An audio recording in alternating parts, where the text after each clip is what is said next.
Hi everybody, you are welcome to my YouTube channel. My name is Martha and I am a student social worker in the UK. I am also a Ugandan here living in the UK, and I am also an inspirational speaker. I'm a motivational writer, and I am all about making you thrive and reach your goals with positivity. Please, you may consider subscribing to my YouTube channel, and I do welcome you onto this very video. Please sit and watch.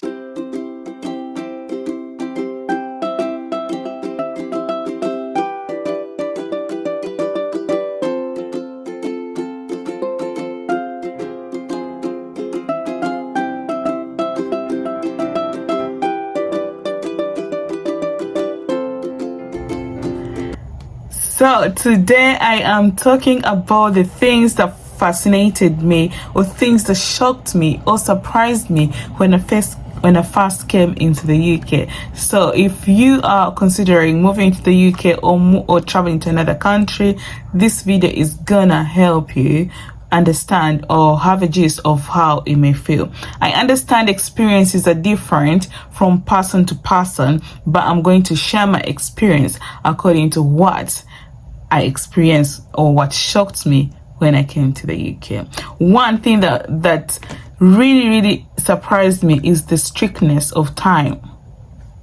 Everything in the UK works on time, especially London and other parts of the UK. Oh my days. Like in Uganda, I just never used to say African time.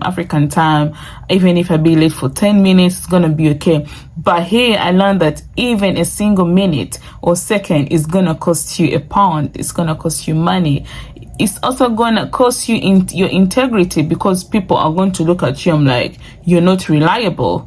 So time is one thing that fascinated me, because the appointments work on time, the transport, almost everything revolves around time. So that was a plus for me. It challenged me in the first couple times or days when I got here in the UK, but then I got used to it, and I now am also good at managing my own time and keeping time. So the second thing that really fascinated me is the transport. Like I'd never used fast trains or underground trains, but when I came to the UK, it was really something that was top notch for me. It was a plus for me to see how you can travel. Say if you're in Kampala, you can travel from Kampala to Gulu in how many minutes? Can you imagine that? So, or hours, a few hours. So the transport, the connections between the east, the north, the south, and the means of transport, the trains, the buses, it really fascinated me. And I used to be scared, like, how am I going to get used to this system? But then with time and using different maps online to navigate, I never used to know how to use Google Maps, but this caught me, and I got to understand how to use the transport here in the UK. And then the other thing is the London Tube or the Underground, changing platforms and using the transport apps. Because you have an appointment in this direction, and you're like, how am I going to get there? Am I going to use the Overground? Am I going to use the Underground? Am I going to use National Rail? What am I going to use? Everything was really confusing, not knowing how to get from one point to another, because you could find yourself taking 3 trains and a bus from one point to another. So I was really shocked, confused, and scared.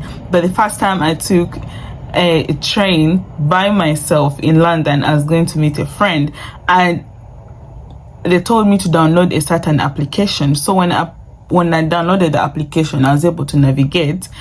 But then the challenge came when you get on a platform, you have to change either to the eastbound or northbound or southbound. Oh my days. And there's so many lines in terms of transport. Say the district line, the circle line, those are trains. That's how they are named in different names. So It was really confusing. Somebody who has never ever been in a fast world, that was really confusing. But then now I think I'm a pro. But anyway, in case you're traveling in any country, you need to at least check online or be able to understand the challenges with transport and how you can overcome them, because transport is very key. You can't be spending your money on private transport like Uber or all those other transport application apps, because if you do not, because you may end up spending a fortune on those apps otherwise, yet the public transport is a bit cheaper. And then another thing that is so funny that fascinated me was the general culture shock. Yes, I got some culture shock of my life in terms of public affection. Say couples kissing here and there on the train, on the bus. Honestly, I never ever saw this in Uganda, where I grew up from, where I was raised.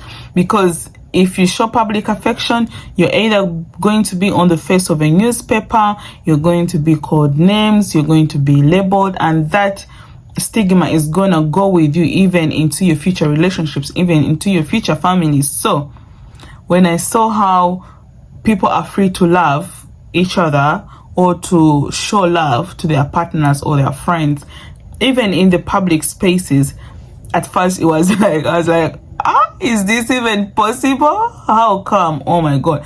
And you'll be there, people are in the train doing their business, of course not the bad business, but like the hugging, those ones, but then nobody's bothered. So I was fascinated, and I was like, oh wow, this never happens in Uganda. But then with time I got used to it, and I found it like, you know, very normal. And I'm like, yeah, why not you know, be yourself or be free to express yourself even in the public. I know. So that also fascinated me, but then to me, I got used to it, and I think it's a good thing. Though where I come from, it's abominable. Anyway, the next thing that really fascinated me is the kindness on the streets. I'm reading from here, I made a list. The kindness on the streets. For example, losing location, most time asking for help without phone grabbing. Yes, at some point I used to really get lost. One time I was coming from, I think, West London, going to the north. And when I reach, you know, when you go and maybe you've planned your journey, but then in the middle of the journey, one line is closed, like one train line is closed, and you have to go back. I was confused. I even tapped out and they charged me money. But then I got back to my senses. I'm like, no, you have to go inside and check for an alternative line you can use. So when I did that, I was in that confusion, and I asked somebody. That somebody never helped me. Like, I'm busy. Of course, it was a Russian one, I couldn't understand. But then there were some kind people that really helped me and told me, oh, you can use this. And I've actually found myself on the streets stranded. I'm like, which streets do I take? Which turn do I take? Like on the roundabout, oh my God, I've got lost either in East London, North London, West London, South London, Central. I've always got lost. But then I've got kind people that have helped me, and that really fascinated me. And my phone has not been grabbed so far. In some flats in London, they grab phones, but I've not experienced that. And me being lost on the road and trying to navigate on Google Maps and nobody grabs my phone, that was a plus. It really shocked me. If it was in Kampala, you go home empty-handed. And anyway, and also the security. I was so fascinated about how, like the UK, I've been in London most of the time, is really secure. Because I've been outside of London and I have walked through an empty street and nobody has grabbed my bag, nobody has harassed me. And I can also security in terms of respect. like no catcalling, because even when you go on the train station, bus stations, public spaces, there are always posters saying that if anybody catcalls you, call this number. The catcalling is when you like say you like how it usually happens back home in Africa where I came from. You're walking on the street, the border man, the taxi man, or any man would just think the woman is their property, and they will have to howl insults at them. Look at your bums, look at your cheeks, look at this, you would be good at this. And they will try to sexualize women, and that is really, really bad, and that is a crime in the UK. So in terms of security, I feel so happy and fascinated about that.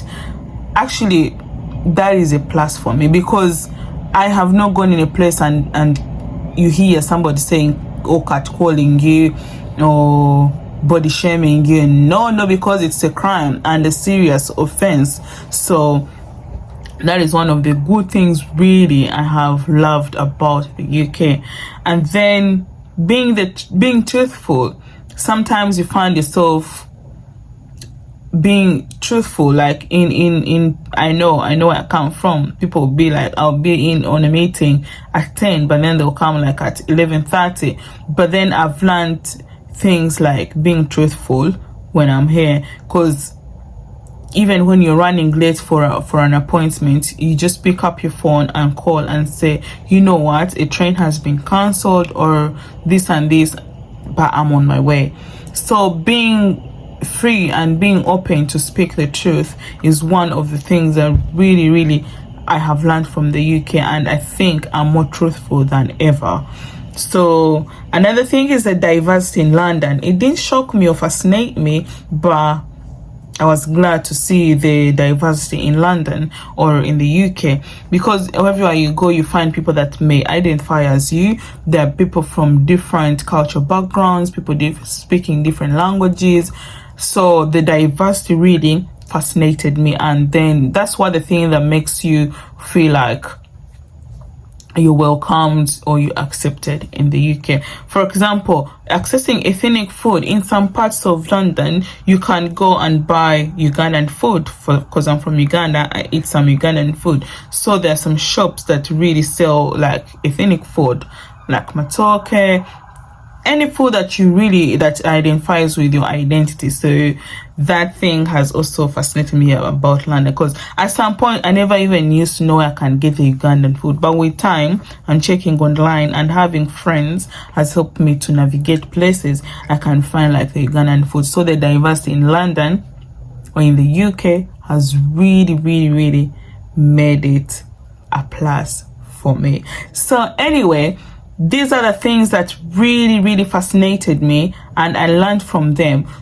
when I first came to the UK. And the still, of course, and you have to learn and be in the system and know how to work around time, how to work around transport, how to work around the culture, how to work around the security and the diversity. So all these points, much as they shocked me, fascinated me, I've learned from them, I keep learning from them, and they're part of me. So in case you're going to travel to any country or any place, just kind of navigate, be aware of such things that I've mentioned in this video, because they could be helpful.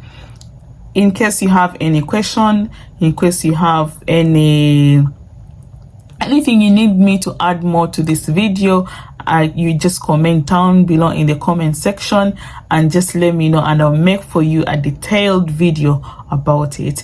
Anyway, thank you so much. I remain your girl Martha. I'm here to inspire you, motivate you, and so that we can grow and be our better versions of ourselves. So consider subscribing to my YouTube channel, and let us wine and dine together. But let's grow together. Until when I see you on the next video, please subscribe to my YouTube channel. Stay safe, peace and love. Bye.